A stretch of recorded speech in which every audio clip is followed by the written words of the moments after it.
Bismillahirrahmanirrahim. Assalamualaikum warahmatullahi ta'ala wabarakatuh. Mohon maaf saya terlambat. Saya pikir acaranya yang serem-serem ini dimulai jam 8 seperti di flyer.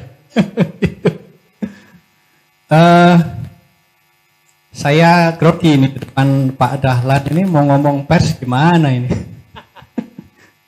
Ngomong yang enggak filosofi sudah ada Bang Rogi gitu. Ngomong regulasi ada Mas Fadlijon gitu. Jadi agak kikuk ini. Tapi satu hal yang saya kira perlu kita ingat bahwa Undang-Undang Pers itu lahir tahun 99. Itu long time ago gitu. Jadi waktu itu belum ada media sosial, belum ada netizen, masih sedikit sekali belum ada YouTuber dan lain-lain gitu. Jadi sebenarnya Undang-Undang Pers ini ya out of date bisa dibilang begitu.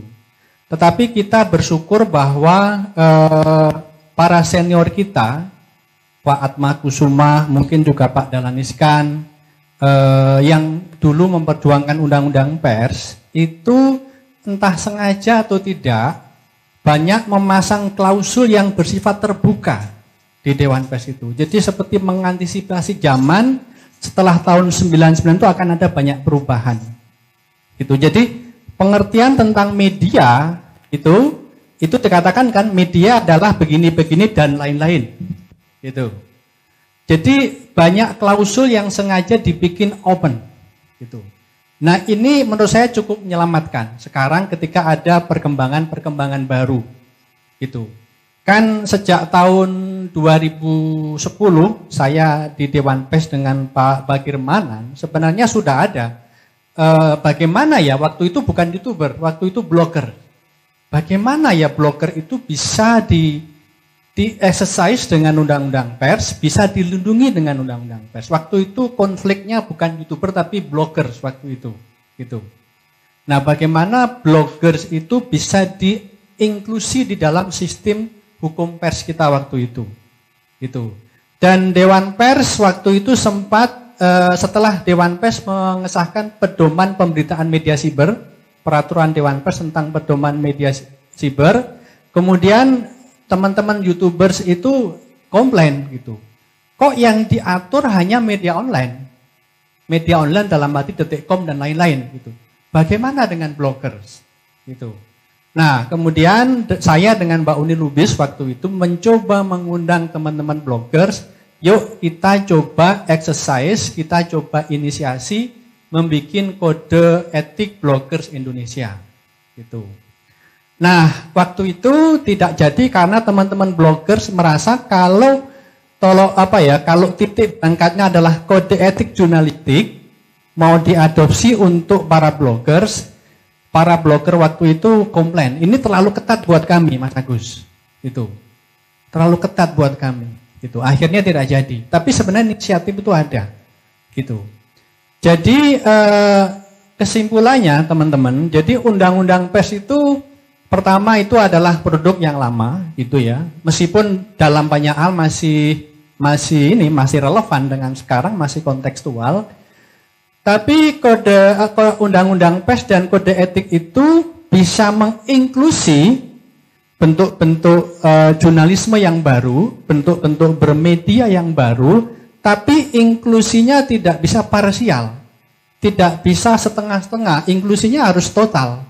Dalam arti begini, kalau para YouTubers itu dianggap sebagai entitas pers, gitu, maka Dewan Pers bisa membantu untuk menarik setiap kasus YouTuber muncul itu menjadi kasus pers dan harus ditangani dengan undang-undang pers, ditangani di Dewan Pers, tidak bisa menggunakan undang-undang ITE.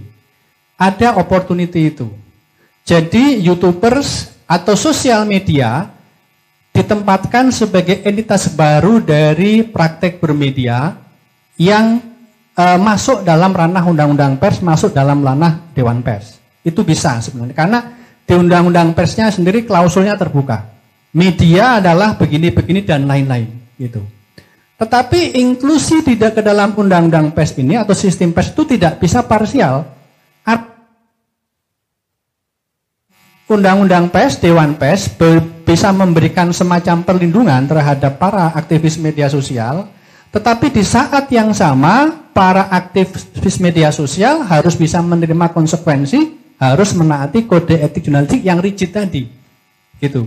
Jadi inklusinya itu tidak bisa parsial, bahwa kalau ada kasus itu tidak bisa di-exercise dengan undang-undang ITE, harus dengan undang-undang pers, itu bisa, tetapi di saat yang sama sebagai konsekuensinya, para YouTubers, aktivis media sosial harus menaati kode etik jurnalistik yang memang rigid, gitu, yang memang ketat sekali, dan itu berlaku universal, bukan hanya di Indonesia, harus cover both side, harus menjaga asas praduga tak bersalah, harus menguji kebenaran informasi, harus melakukan verifikasi in every single news, in every single content, yang kalau itu diterapkan, terus terang ini mungkin menjadi obstacle buat teman-teman gitu. Karena emang ini rigid sekali. Kalau kita pakai tolok ukur sejauh mana aktivitas Refri Harun dan teman-temannya hari ini, gitu. Jadi keberimbangan, cover both side in every single news.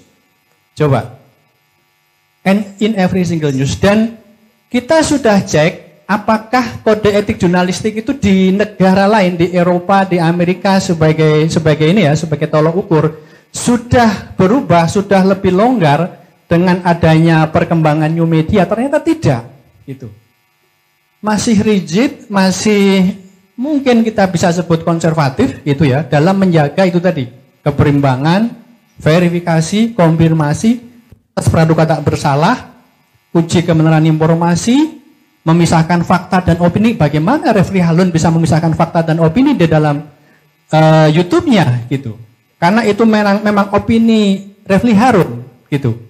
Nah, itu problemnya di situ, gitu ya. Jadi menginklusi bentuk-bentuk bermedia baru ke dalam ranah kebebasan pers, sistem pers Indonesia itu sangat mungkin, dan itu mungkin peluang bagi teman-teman aktivis media sosial untuk menghindari praktek kriminalisasi itu, dan MUU Dewan Pers Polri juga bisa membantu itu, sehingga kan sebenarnya yang target kita kan agar kalau ada kasus YouTuber tidak menggunakan undang-undang ITE, itu kan sebenarnya target kita kan, itu bisa teman-teman, bisa. Tetapi itu tadi, pada sisi yang lain Dewan Pers, undang-undang pers tidak mungkin lari dari standar kode etik jurnalistik yang rigid, universal dan konservatif itu, gitu. Nah saya nggak tahu ini problem apa ini opportunity, tapi itulah faktanya, gitu. Dan betul sekali Bang, Dewan Pers banyak dikritik hari ini ya, memang Dewan Pers harus dikritik. Kalau nggak dikritik nanti nggak maju-maju Dewan Pers, nggak memacu dirinya lebih baik, gitu. Nah, dan sebenarnya Dewan Pers masih terbuka sekali untuk memfasilitasi teman-teman YouTuber untuk membuat misalnya inisiatif untuk membuat kode etik YouTuber Indonesia, gitu. Sangat mungkin.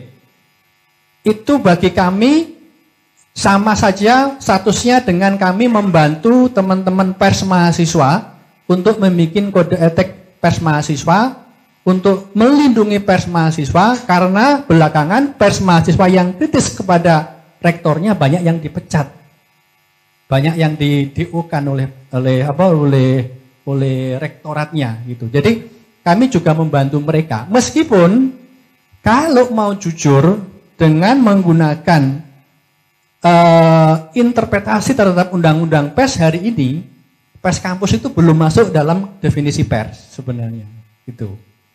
Tetapi klausul-klausul yang terbuka tadi memungkinkan Dewan Pers untuk masuk ke sana, memberikan afirmasi terhadap pers kampus, terhadap radio-radio komunitas. Itu bentuk lain dari ini ya, in between itu sebenarnya antara pers atau bukan pers, gitu. Tetapi itu bentuk-bentuk ekspresi kebebasan berpendapat yang Dewan Pers harus care terhadap itu, meskipun formulanya seperti apa kita belum tahu. Tapi paling tidak misalnya kalau Bung Refli Harun dan teman-teman bisa membuat inisiatif, membuat kode etik aktivis media sosial di Indonesia, itu Dewan Pers bisa membantu. Itu bisa membantu. Itu terbuka sekali dan itu justru semakin membuat Dewan Pers meaningful posisinya, gitu. Karena tidak strict hanya menangani ranah yang selama ini sudah definitif disebut sebagai pers atau media massa, gitu.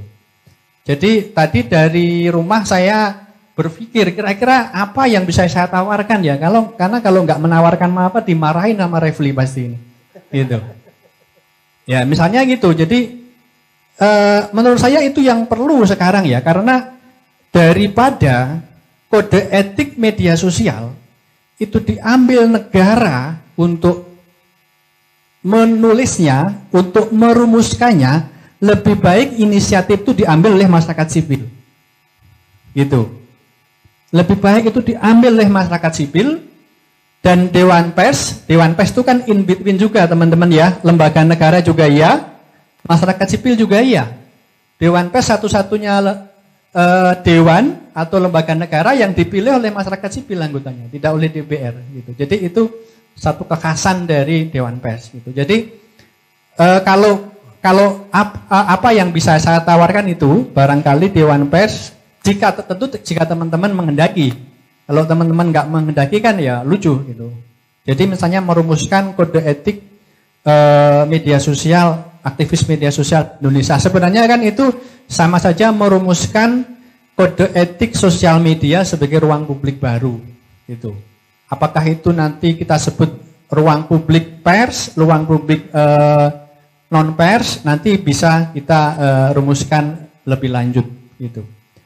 Dan Dewan Pers sebenarnya juga bisa berfungsi sebagai mediator, gitu ya, sebagai mediator untuk menangani kasus-kasus sengketa sosial media. Tapi hanya sebagai mediator, gitu. Tapi kalau kasus itu Tempo, kasusnya CNN, Dewan Pers itu bukan sekedar mediator. Dewan Pers itu melakukan fungsi adjudikasi di sana, gitu. Jadi menentukan ada tidaknya pelanggaran kode etik berdasarkan undang-undang pers. Jadi kalau kasusnya media massa, Dewan Pers itu bukan hanya mediator, tapi karena dia melakukan penilaian, adjudikasi berdasarkan undang-undang pers. Tapi kalau di luar kasus pers, Dewan Pers beberapa kali menjadi mediator. Itu. Misalnya ada ibu-ibu yang diberitakan oleh media agak kuning gitu, terus ibu itu bangkrut gara-gara pemberitaan media itu. Ibu itu minta ganti rugi kepada media yang bersangkutan. Dewan Pers sebenarnya nggak bisa menangani ganti rugi itu. Tetapi kemudian Dewan Pers mencoba memediasi kedua belah pihak di luar yang diamanatkan, diperintahkan oleh Undang-Undang Pers. Itu bisa. Beberapa kali bisa. Dan saya kira memediasi kasus-kasus sengketa YouTubers itu juga dimungkinkan oleh Dewan Pers. Tetapi itu menjadi sesuatu yang menambahkan dari fungsi-fungsi Dewan Pers sebagaimana sudah diatur di Undang-Undang Pers. Gitu. Saya kira itu Bung Refli yang bisa saya sampaikan, mudah-mudahan sesuai jangan yang diharapkan, kalau enggak ya mohon dimaafkan mumpung mau lebaran gitu. Terima kasih. Assalamualaikum warahmatullahi wabarakatuh. Waalaikumsalam warahmatullahi wabarakatuh. Tepuk tangan ya.